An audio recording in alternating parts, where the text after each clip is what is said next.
আপনারা কি কোনো হালকা পাতলা রেসিপি খুঁজছেন? তাহলে আজকের ভিডিওটা শুধুমাত্র আপনাদের জন্য। অতিরিক্ত তেল মশলা খেয়ে যদি হয় পেটের গণ্ডগোল, তাহলে দেখে নিন আজকের রেসিপি মাছ দিয়ে লাউ ডাঁটার সিদ্ধ ঝোল। তো চলুন বেশি দেরি না করে শুরু করা যাক। প্রথমে আমি কিছু লাউ শাক, লাউ ডাঁটা, বেগুন, আলু, গাজর, এখানে পেঁপে নিয়েছি আর নিয়েছি কাঁচকলা। এগুলো আমি একই মাপের করে টুকরো টুকরো করে কেটে নিয়েছি। এরপর আমি 3 পিস মাছ নুন হলুদ মাখিয়ে রেখেছি। এবার কড়াইতে তেল দিয়ে আমি মাছগুলো ভেজে নিচ্ছি। মাছগুলো খুব বেশি ভাজবো না, একটু হালকার উপর ভেজে নেব।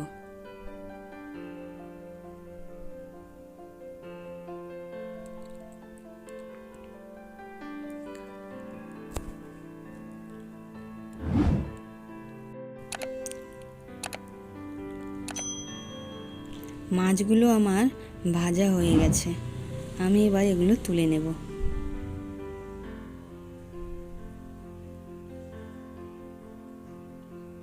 মাছগুলো দেখতেই পাচ্ছেন আমি হালকা করে ভেজে নিয়েছি। এবার ওই তেলেই আমি দিয়ে দিলাম 1 চামচ 5 ফোড়ন। এবার দিয়ে দেবো একটা মিডিয়াম সাইজের পেঁয়াজ কুচি।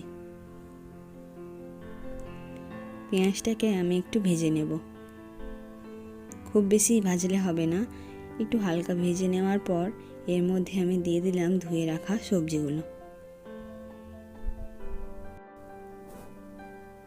সবজিগুলো ভালো করে ভেজে নেব।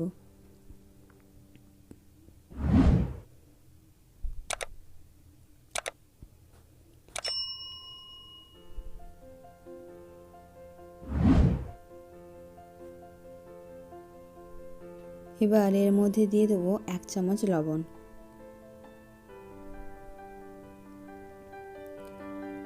এবার এর মধ্যে দেব আদা আর 2টো কাঁচা লঙ্কা বাটা।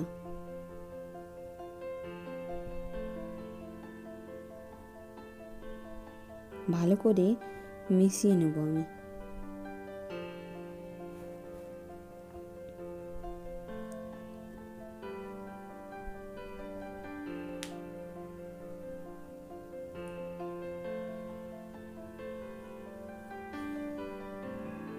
এবার আমি এর মধ্যে দিয়ে দেব জিরা বাটা,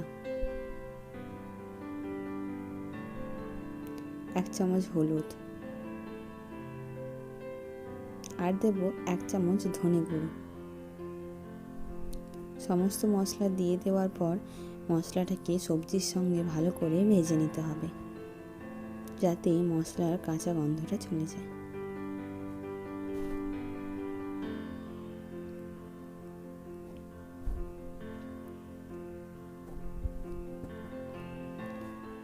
আমার সবজিটা ভাজা হয়ে এসেছে, আমি এবার ঢাকনা দিয়ে দেব।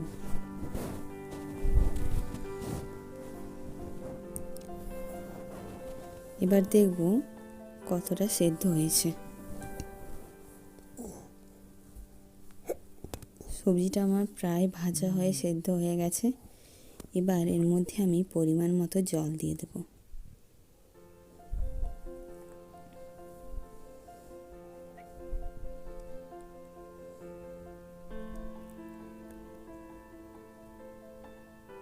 আমি এবারে সবজিটাকে ভালো করে মিশিয়ে নিচ্ছি।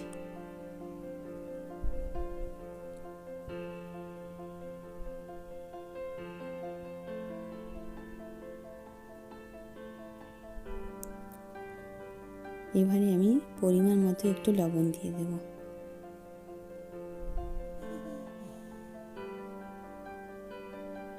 আপনাদের যদি এই ভিডিওটা ভালো লেগে থাকে তাহলে অবশ্যই একটা লাইক কমেন্ট শেয়ার করে দেবেন, এবং আমার চ্যানেলে যদি আপনারা নতুন হয়ে থাকেন তাহলে নিত্য নতুন ভিডিও পাওয়ার জন্য চ্যানেলটি সাবস্ক্রাইব করে অল বাটনে প্রেস করে দেবেন।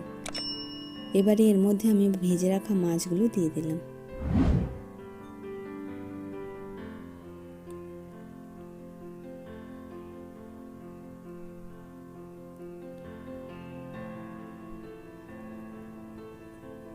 এবার সেদ্ধ জলটা 2-3 মিনিট ফুটে গেলেই আমি নামিয়ে নেব। আমার রান্না হয়ে গেছে।